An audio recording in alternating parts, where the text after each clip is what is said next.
Tuan-tuan, puan-puan yang berbahagia, Assalamualaikum warahmatullahi ta'ala wabarakatuh.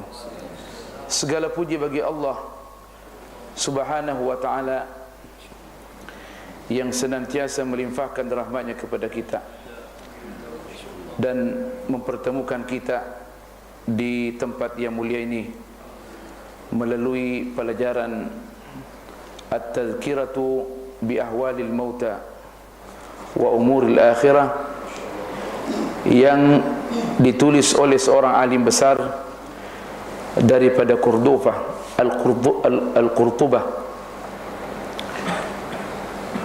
yaitu Al-Imam Al-Qurtubi, Al-Imam Muhammad bin Ahmad bin Abi Bakr bin Farhin Al-Ansari.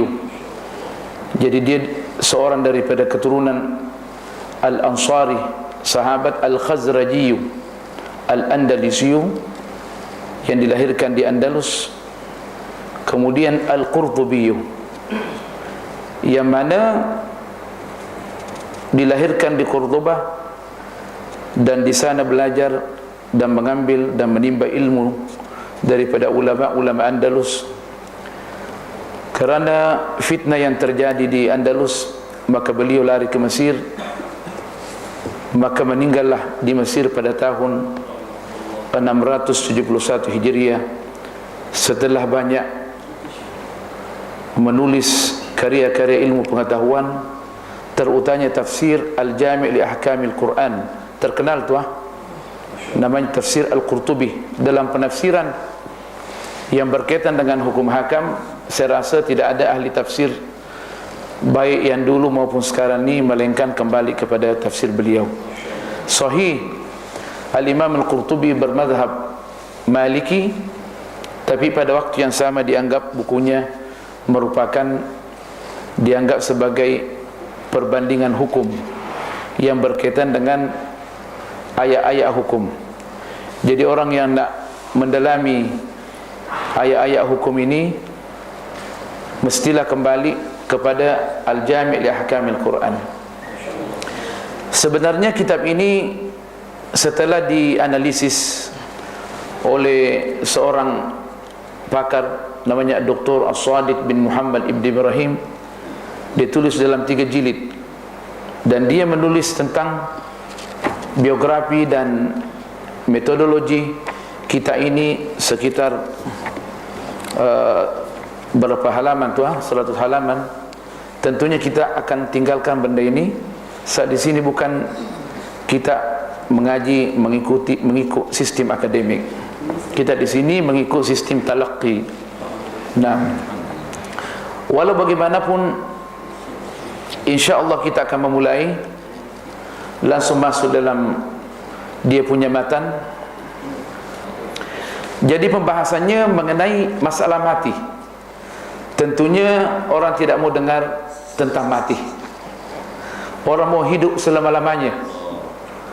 Sebab perkara yang menjadikan orang tak, sebagaimana orang Melayu kata, mandi tak basah, tidur tak nyenyak, makan tak kenyang meskipun berapa piring dimakan, masalah mati.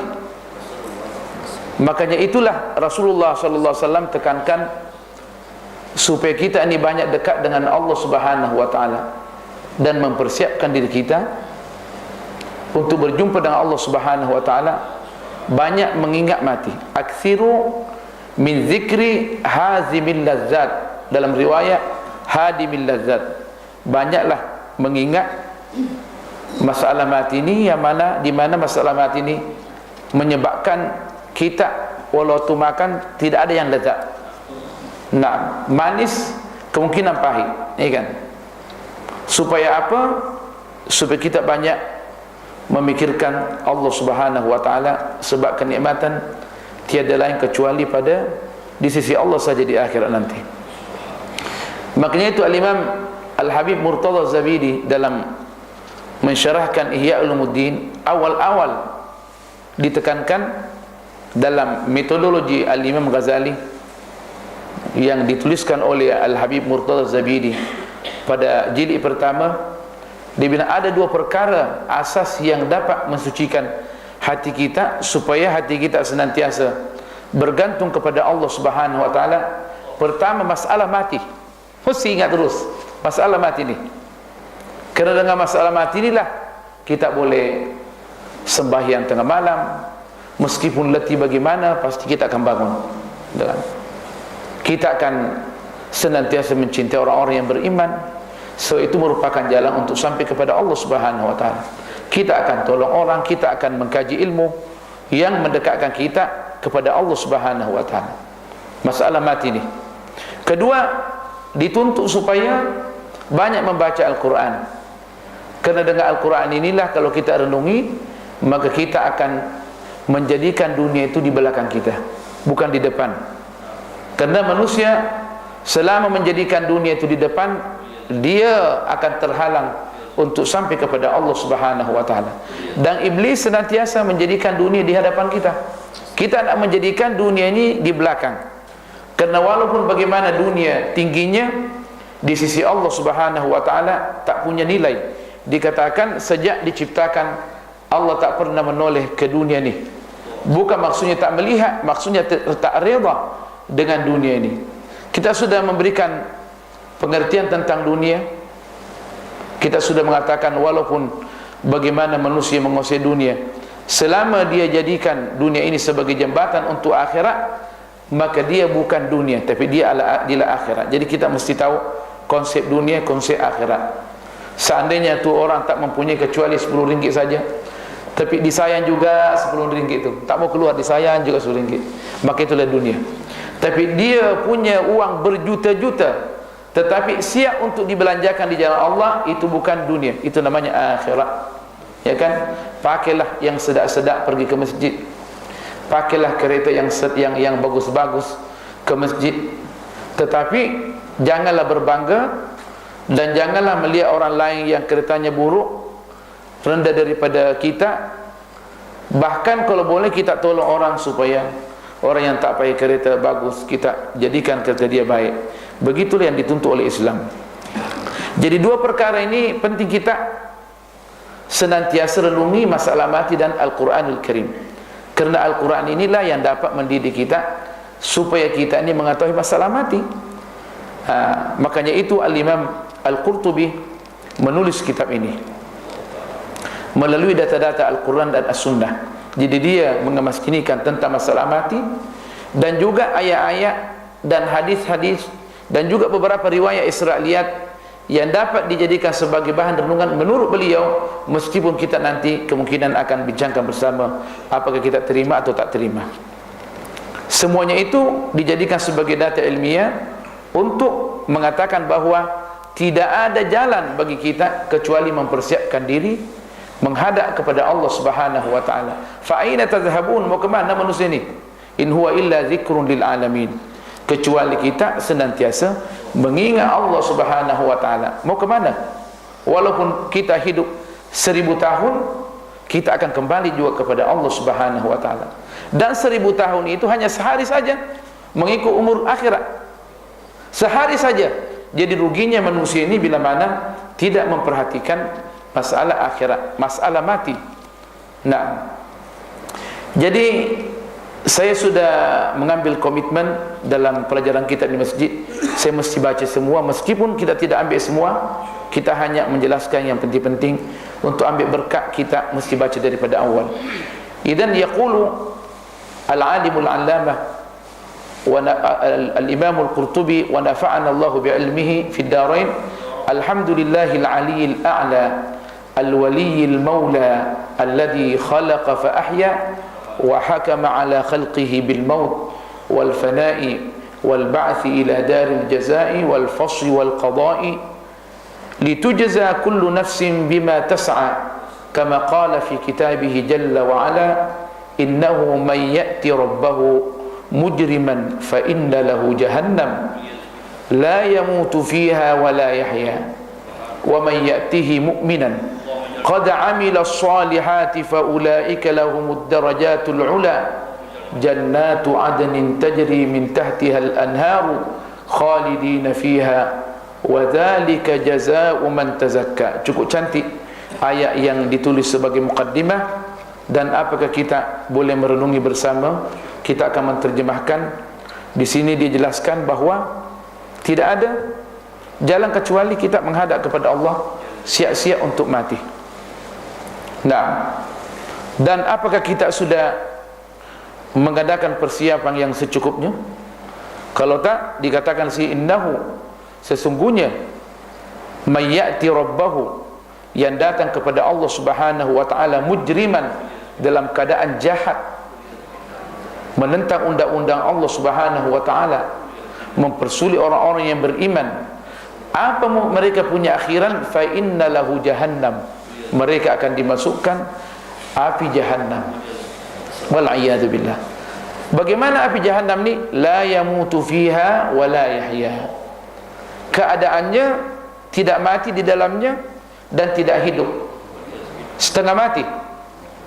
Tidak mati di dalamnya dan tidak hidup. Kita banyak mendengarkan hidup juga, tetapi sebenarnya bukan kehidupan, karena mereka tersiksa, ya kan? Setengah mati. Kita sendiri kalau mempunyai urusan yang beraneka ragam, orang tu sudah berusaha nak naik pangkat, tak pernah naik pangkat, ditanya macam mana? Sekarang di setengah mati. Itu baru di dunia.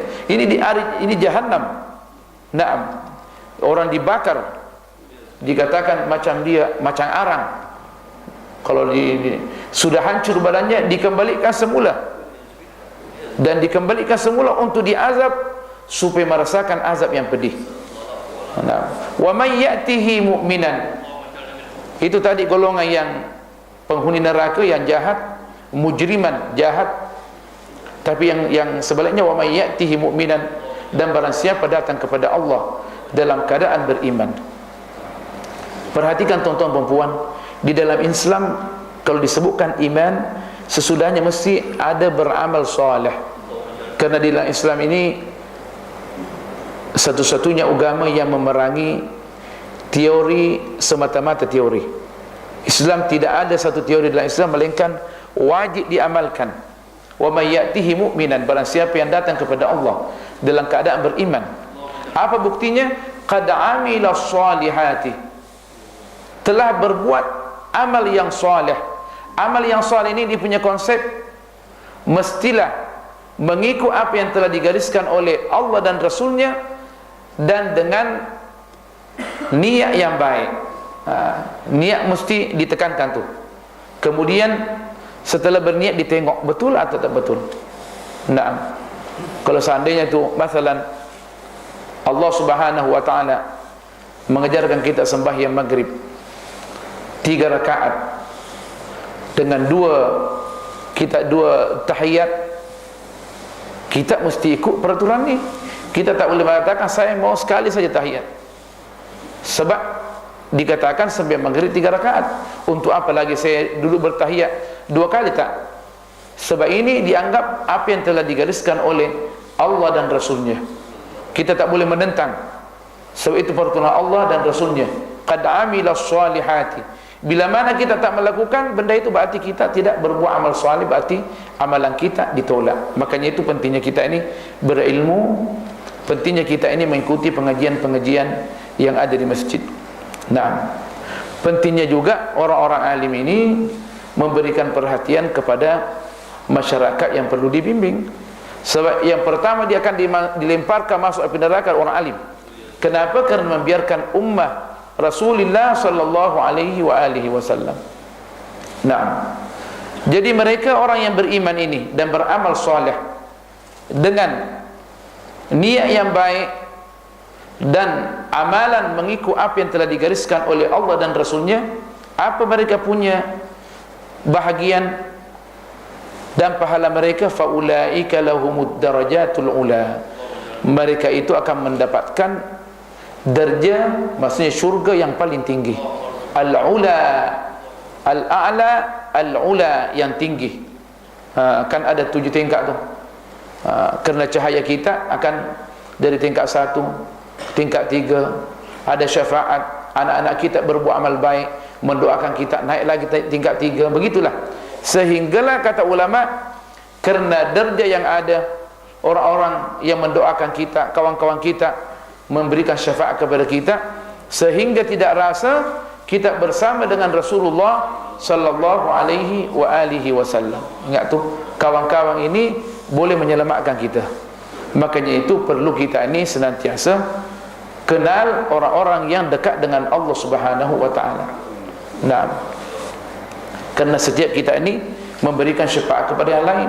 Makanya ulama kata rubba ma'rifati lahzatin tunqiduna minan nar. Kemungkinan perkenalan kita dengan orang yang beriman itu, orang yang dicintai oleh Allah Subhanahu wa taala, sedetik dapat menyelamatkan kita daripada api neraka. Kita kenal orang yang beriman, sedetik kita salam, kita tanya namanya, nanti di akhirat dia tidak akan lupa kita, sebab kita akan bertemu dengan orang yang beriman juga.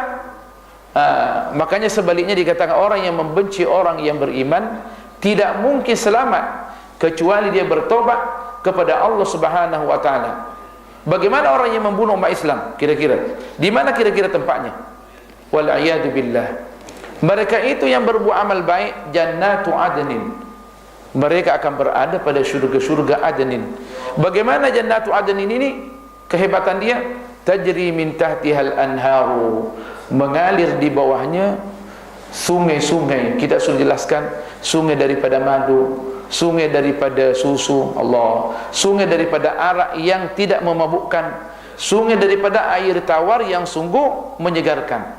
Itu kan, 4 sungai ini semuanya menyebabkan orang super power. Nah, khalidina fiha, berterusan di dalamnya, tidak akan keluar. Allah, maka itulah ruginya lah orang yang tidak memperhatikan masalah mati ini. Maka itu Rasulullah SAW mengatakan, ala innal aisha huwa aishul akhirah. Bukankah kehidupan yang sebenarnya itu hanya di akhirat saja? Nah, kata Rasulullah, ala farhamil al-ansar wal muhajirah, maka berikanlah rahmat kepada orang-orang ansar dan orang-orang yang muhajir, dan orang-orang yang mencintai orang ansar dan muhajir. Dan begitulah orang-orang yang mencintai orang-orang yang beriman kepada Allah Subhanahu wa ta'ala. Ini bukan permainan, kata Syed Qutb, ini masalah serius.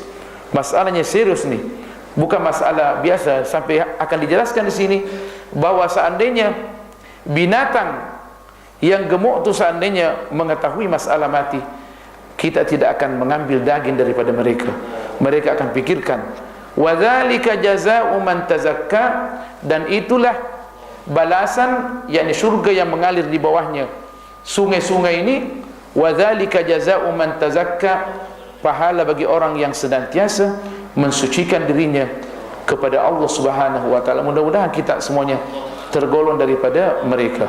Wa dzalika jazaa'u man tazakka, ini menunjukkan bahawa pensucian hati wajib. Pensucian hati ini wajib untuk menghadap kepada Allah Subhanahu wa taala. Di dalam hadis kita ditekankan orang yang sudah berumur 40 tahun mestilah mempersiapkan dirinya. Orang dulu kalau sudah berumur 40 tahun tidak ada dikerja kecuali khidmat Islam saja, khidmat Allah sahaja.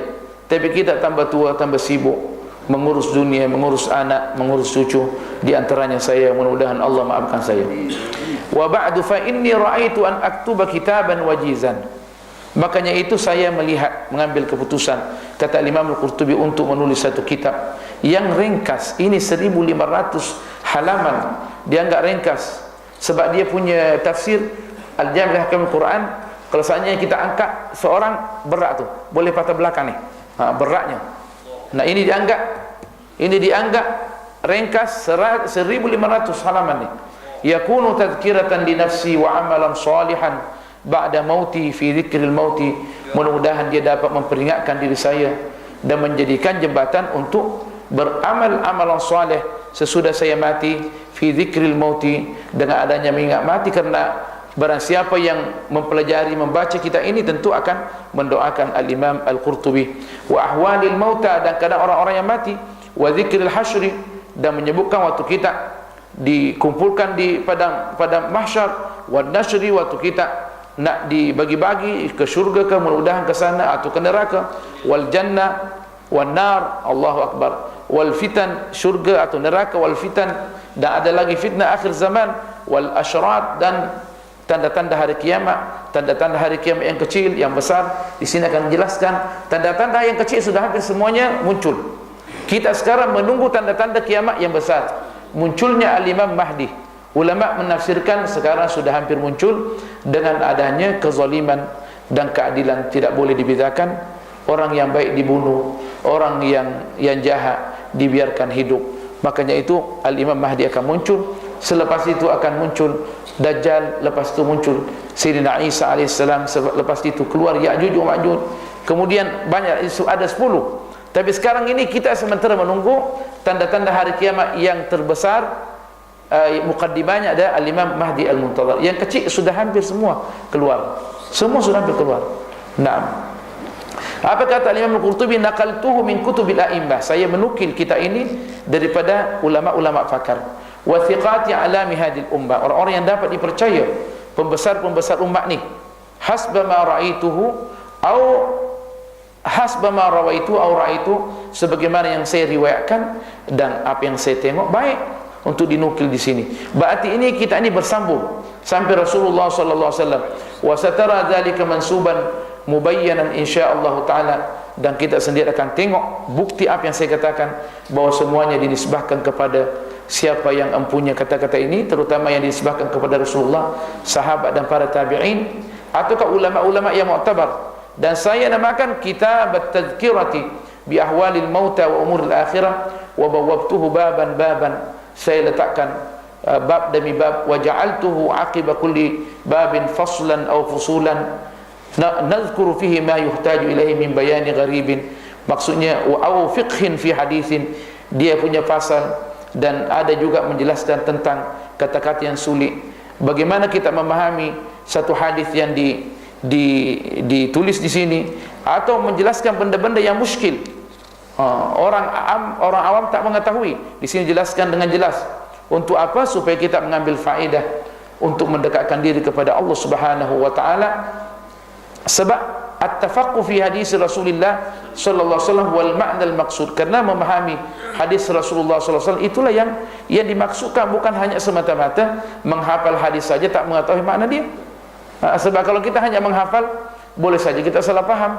Seperti masalah orang membaca hadis, satu hadis tak mengumpulkan hadis, bahawa Rasulullah sallallahu alaihi wasallam pada akhirnya sebelum berjumpa dengan Allah Subhanahu wa taala, doanya Allahumma ar-rafiqal a'la, ya Allah jadikanlah aku cepat-cepat berjumpa dengan Engkau ya Allah. Dia menganggap bahawa waktu nak meninggal dunia kita hanya membaca Allahumma ar-rafiqal a'la. Sedangkan ini boleh saja khususnya bagi Rasulullah sallallahu alaihi wasallam. Sedangkan Rasulullah memerintahkan kita waktu nak berjumpa dengan Allah, malakul maut sudah hadir, kita membaca la ilaha illallah. Karena man kana akhiru kalamihi la ilaha illallah dakhala jannah. Barang siapa yang akhir kata-kata dia sewaktu nak berjumpa dengan Allah dan dia tak bercakap dunia, maka dipastikan dia masuk syurga insya-Allah taala. Adapun Allahumma rafiqil a'la, karena Rasulullah diundang oleh Jibril, diberikan pilihan, mau tinggal di dunia kah wala mau ikut sama kami, mau ke syurga ni. Rasulullah mengatakan Allahumma rafiqil a'la, saya nak ikut, nak pergi akhirat sebab dia tengok syurga, ya kan? Nah kita tengok apa, ya kan? Takkan nak mengatakan Allahumma rafiqil a'la dan dia tengok api neraka. Jadi tak ada munasabah. Itu pentingnya kita ni belajar hadis mengikut ulama-ulama yang mengetahui fiqhul hadis, bagaimana nak berinteraksi dengan hadis. Sangat berbahaya. Karena kita nak membaca hadis sendiri, membuka tafsir sendiri, boleh salah faham. Maka ulama datang menerangkan bahawa ayat ini maksudnya begini, ditempatkan begini. Hadis ini tempatnya begini, maksudnya begini, tempatnya begini, supaya kita tidak salah faham. Kalau tak demikian, tentu tidak ada faedahnya. Allah berfirman, fas'alu ahla dzikri in kuntum la ta'lamun. Tanyalah ulama-ulama yang fakar, yang dekat dengan Allah Subhanahu wa taala, bila mana auda sekalian tak memahami. Itu menunjukkan mesti kita kembali kepada alim ulama. Sebab kalau kita kembali sendiri kepada Al-Quran dan hadis, kita boleh sesat. Sebab banyak benda yang mesti kita pandai-pandai nak berinteraksi dengannya. Ada yang sudah mansukh, ada yang nasikh, banyak masalahnya. Jadi mestilah kita ini kembali kepada alim ulama. Kata Imam Al-Qurtubi pada bab yang pertama, babun nahyi an tamannil mauti wad du'a'i bihi li dhurrin nazala fil mali wal jasad. Kita sekarang ni diperintahkan untuk senantiasa mengingat mati. Apakah kita ini diminta juga untuk cepat-cepat mati? Itu di dalam Islam adalah dicelah. Dicelah kalau orang mempunyai musibah, dia rugi dalam perdagangan, ataukah mati anaknya atau mati istrinya, kemudian diminta untuk dimatikan juga, itu tidak boleh dalam Islam. Berarti dia orang berputus asa, dan orang berputus asa ini dianggap orang yang berdosa besar di sisi Allah Subhanahu wa taala. Kita disuruh mengingat mati supaya senantiasa kita ini beramal baik, supaya berhati-hati dalam bertindak di dunia ini, supaya kita bijaksana. Jadi kita tidak boleh mengharapkan mati. Kita dituntut untuk mengingat masalah mati supaya dekat dengan Allah Subhanahu wa taala, bukan minta mati. Bukan minta mati, kecuali kalau memang kata ulama pengecualian, orang tu dia punya artinya kesihatan, memang mati lebih baik bagi dia, maka kita disuruh berdoa, ya Allah, bila mana mati aku ini lebih baik daripada hidup, maka ambillah. Bila mana kehidupan aku lebih baik daripada mati, ya terus. Kalau itu yang dianu tu, yang doa yang digalakkan tu, bila mana kematian aku berjumpa dengan Engkau ya Allah lebih baik daripada hidup, maka ambillah saya. Itu maksudnya tu. Berarti kita letakkan pilihan itu kepada Allah Subhanahu wa taala. Kita tidak ada pilihan dalam masalah ini. So itu kita tidak disuruh untuk berputus asa. Berputus asa adalah dosa. Hadis yang pertama yang ditulis al-Imam Al-Qurtubi rahimahullah dalam bukunya, untuk supaya kita ini tidak tidak minta mati kerana ada bala yang menimpa kita. Hadis yang diriwayatkan oleh al-Imam Muslim rahimahullah an Anas radhiyallahu anhu qala Rasulullah sallallahu alaihi wasallam. Sayyidina Anas radhiyallahu anhu seorang sahabat yang banyak khidmat kepada Rasulullah sallallahu alaihi wasallam. Kita sudah pernah jelaskan bahawa Sayyidina Anas diserahkan oleh ibunya kepada Rasulullah SAW waktu masih kecil lagi, untuk khidmat kepada Rasulullah supaya dia menjadi alim, sungguh menjadi alim. Dan itulah dijadikan sunnah sistem tarbiyah mengikut as-salafus salih. Kalau ada orang alim, kita menyerahkan anak kita kepada orang alim supaya dibimbing.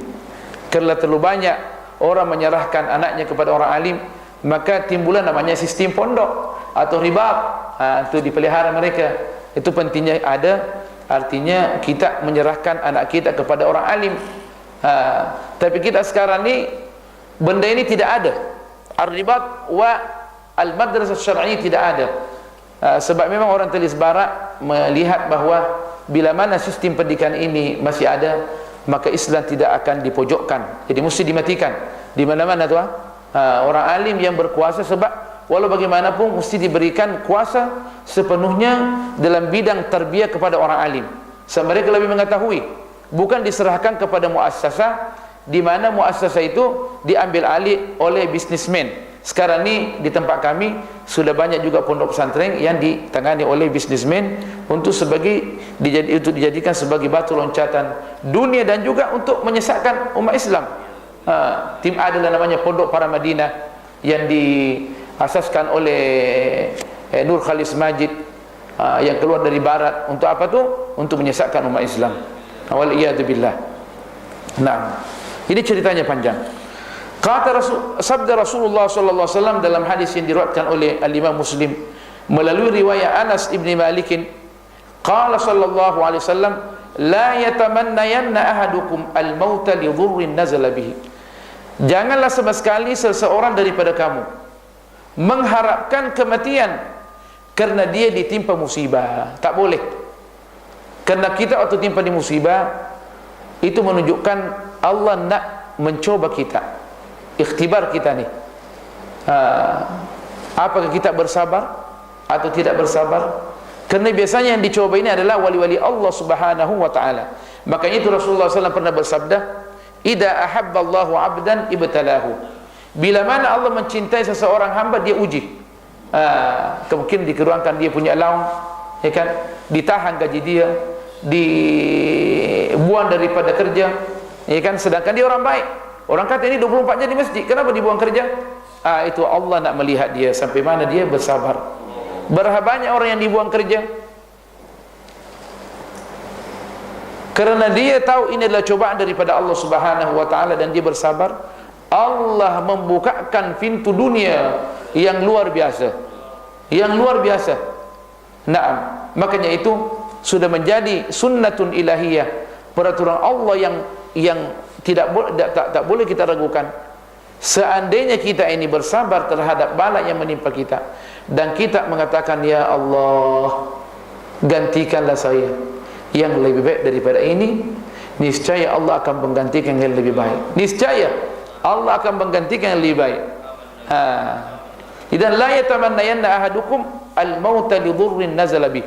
Kalau kita mengatakan uslub bahasa Al-Quran dan hadis luar biasa. La yatamannayanna, jangan sama sekali memberikan penekanan. Salah seorang daripada kamu mengharapkan mati karena musibah yang menimpa dia. Fa in kana la budda mutamanniyan falyaqul, kalau dia terpaksa dia betul terdesak sama sekali, falyaqul Allahumma ahyini ma kanatil hayatu khairan li, hidupkanlah saya ya Allah selama kehidupan itu baik bagi saya. Maksudnya boleh menjadi jembatan bagi saya untuk keridhaan Allah Subhanahu wa ta'ala. Wa tawaffani idza kanatil wafatu khairan li, maka matikanlah saya bila mana kematian itu lebih baik bagi saya. Itu doanya, Allahumma ahyini ma kanatil hayatu khairan li wa tawaffani idza kanatil wafatu khairan li, hidupkanlah saya bila mana kehidupan itu baik bagi saya. Lebih baik bagi saya, di sini lebih baik, baik bagi saya. Dan matikanlah saya bila mana kematian itu baik bagi saya. Akhrajahul Bukhari aidan. Hadis ini diriwayatkan oleh Al-Imam Al-Bukhari. Jadi bolehlah secara makna dikatakan muttafaqun alaihi. Jadi di sini sudah tegas bahwa kita tak boleh minta mati atau kita mencari mati kerana kita ini berputus asa. Kecuali orang yang nak berjihad, itu lain masalah. Dia berjihad ke sana kemari nak mencari syahadat, itu tak ada masalah. Kerana itu memang masyru', memang sudah digariskan dalam babul jihad. Kalau dia sanggup, dia artinya syarat-syaratnya memenuhi, tak ada masalah. Kemungkinan kita nanti boleh bincangkan nanti bersama. Wa anhu qala, dan juga dalam hadis yang lain sebagaimana yang diriwayatkan oleh Sayyidina Anas, qala Rasulullah sallallahu alaihi wa alihi wasallam, la yatamannayanna ahadukum al-mautah wa la yad'u bihi min qabli an ya'tiyahu, jangan sama sekali seseorang daripada kamu mengharapkan mati dan jangan berdoa untuk mati sebelum datang kematian kepada dia. Innahu idza mata ahadukum inqata amaluhu, karena kalau orang sudah meninggal dunia salah seorang daripada kamu, maka berarti dia punya amalan terputus.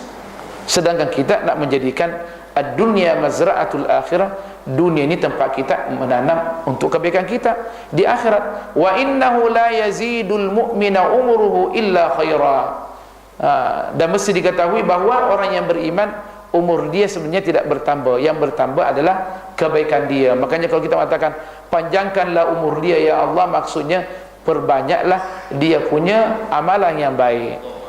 Sebab semuanya sudah ditentukan. Jadi di sini ada tafsirannya. Jadi kalau orang tu didoakan supaya panjang umur, didoakan supaya dia punya langkah-langkah dia diridai oleh Allah Subhanahu wa ta'ala. Apalah artinya dia hidup 1000 tahun semuanya adalah dosa, tak ada guna, lebih baik mati, ya kan? Tetapi kalau dia berbuat amal baik, maka jauh lebih baik kehidupan dia dan dipanjangkan umur dia. Wa qala al-Imam al-Bukhari fi haditsin akhar, Al-Imam Al-Bukhari pernah meriwayatkan juga satu hadis sebagaimana yang terdapat dalam dia punya sahih. Ini tak boleh diganggu-gugat. Wala yatamannayanna ahadukumul mauta imma muhsinan fala'allahu ayyazdada khaira wa imma musian fala'allahu ayyasta'tibah. Jangan sama sekali seorang daripada kamu mengharapkan mati. Kerana apa? Imma muhsinan, sama ada dia berbuat baik, mudah-mudahan Allah menjadikan umur dia panjang untuk berbuat kebaikan. Wa imma musian, kalau dia berbuat jahat, mudah-mudahan Allah menjadikan dia, maksudnya bertobat kembali kepada Allah sehingga menjadikan Allah reda kepada dia. Ayasta'tibah, ya kan? dia berbuat jahat, dia minta kepada Allah supaya dimaafkan, dia stop daripada kejahatan dia, dan dia minta kepada Allah supaya dimaafkan, dan dijadikan semua kejahatan itu menjadi kebaikan. Nah, kan dijelaskan dalam Al-Quran bahawa orang yang sungguh-sungguh taubat kepada Allah Subhanahu wa taala, kembali kepada Allah sungguh-sungguh dan menyesali dosa dia, maka dosa itu yubaddilullahu sayyi'atihim hasanat, maka kejahatannya akan menjadi kebaikan. Tapi kita tak boleh mengatakan berbuat kejahatan dulu nanti kita menyesal dan berdoa. Tak, bahaya juga tu. Siapa tahu datang malakul maut menyambar kita, masalah besar. Masalah besar. Tetapi sudah dibuktikan mengikut nas Al-Quran, orang yang berbuat kejahatan dan kembali kepada Allah Subhanahu wa taala dan menyesali dosa-dosanya, Allah menggantikan kejahatan dia itu menjadi kebaikan. Makanya Sayyidina Umar ketawa sendiri. Orang kata, gila kau, ketawa sendiri. Saya banyak kejahatan waktu saya belum masuk Islam. Saya mengharapkan mudah-mudahan Allah menjadikan kejahatan saya itu kebaikan. Dia menanam anak perempuan dia hidup-hidup, dia mengharapkan supaya Allah menggantikan kebaikan, insya-Allah taala. Al-Imam Al-Bazzar, tuan-tuan dan puan, kita akan sampaikan bahawa kita dalam majlis ini ada beberapa kawan yang minta juga keterangan tentang ilmu hadis. Jadi di sini ada juga ulumul hadis, nanti kita akan jelaskan, dan kita akan jelaskan juga mengenai al-muhadithun supaya kita tahu mana yang dikatakan hadis sahih, mana hadis hasan, mana hadis dhaif, mana hadis maudhu', mana israiliyat, perlu diketahui insyaallah taala. Di sini Al-Imam Al-Bazzar seorang pakar hadis juga yang perlu kita ketahui. Al-Imam Al-Bazzar punya musnad juga, namanya Musnad Al-Bazzar, sudah dicetak lengkap, banyak lagi tu hadis-hadis yang tak dicetak lagi. Ulama menulis. Al-Imam Al-Ghazali punya tafsir 40 mujalladan, ada mengatakan 40 jilid, sampai sekarang ni tak ditemukan lagi. Mudah-mudahan waktu dekat ditemukan insya-Allah taala. Apa kata Al-Imam Al-Bazzar? Dia meriwayatkan daripada sahabat yang mulia Jabir ibni Abdullah radhiyallahu anhu, qala Rasulullah sallallahu alaihi wa alihi wasallam. Beliau menukil satu hadis daripada Rasulullah sallallahu alaihi wasallam. Apa sabda Rasulullah? La tamannaul mautah. Asal katanya la tatamannaul mautah. Itu disingkatkan dalam bahasa Arab. La tamannaul mautah. Maksudnya la tatamannaul mautah. Fa inna haulal muttala'i syadidun. Naam. Janganlah engkau sama sekalian mengharapkan kematian, kerana sesungguhnya bahaya adanya kita berdiri pada hari kiamat ini, tentunya di pada mahsyar. Al-muttala' al-mawqif syadidun, sangat berat. Matahari satu jengkal. Kita sekarang kalau seandainya kita jam 12 tengah hari berdiri di sini 1 jam saja, yang berumur macam saya ini, bagaimana? Saya rasa boleh pingsan. Nah, kita sendiri daripada pejabat di dalam UNISA, kalau tak kena aircon, nak pergi ke pentadbiran macam sakit kepala. Macam mana kalau ini 1 jengkal ni matahari? Tak usah kita pergi saja ke Mesir, atau kita ke Jeddah, setengah hari di situ berdiri, boleh kita pingsan. Ini 1 jengkal matahari di pada mahsyar ni. Bagaimana kira-kira siapa yang nak menyelamatkan kita? Allah Subhanahu wa taala. Kemudian amalan kita yang baik, sehingga ada orang di pada mahsyar relax, ada orang yang tenggelam kerana keringatnya sampai di telinga dia, ada orang yang tak boleh bernapas, ada orang yang luar biasa, ya kan, atas amalan masing-masing. Amalan masing-masing. Wa inna minas sa'adati ay yatula umurul abdi hatta yarzuqahu Allahu al-inabata. Sesungguhnya bukti as-sa'adatah, kebahagiaan, ayyatula umurul abdi, adanya seorang hamba itu panjang umur dia, sehingga Allah memberikan, menganugerahkan kepadanya senantiasa kembali kepada Allah. Bunyi saja azan terus ke masjid, tengok saja orang yang beriman terus dipeluk, Allah Akbar, salaman dengan penuh semangat, senantiasa berzikir. Itu menunjukkan orang tu merupakan tanda-tanda bahasa dia orang berbahagia. Maka dekatilah dia, ya kan? Ini tambah tua, tambah sibuk dengan dunia. Itu bukan orangnya. Wa inna minas sa'adati, kata Rasulullah SAW, di antara bukti yang nyata bahawa orang itu berbahagia dan dia akan berbahagia di akhirat, adanya dipanjangkan umurnya oleh Allah Subhanahu wa taala sehingga dia senantiasa kembali kepada al-inabah, maksudnya senantiasa kembali kepada Allah Subhanahu wa taala. Kita pun sudah selesai satu pasal. Alhamdulillah. Kita baca cepat.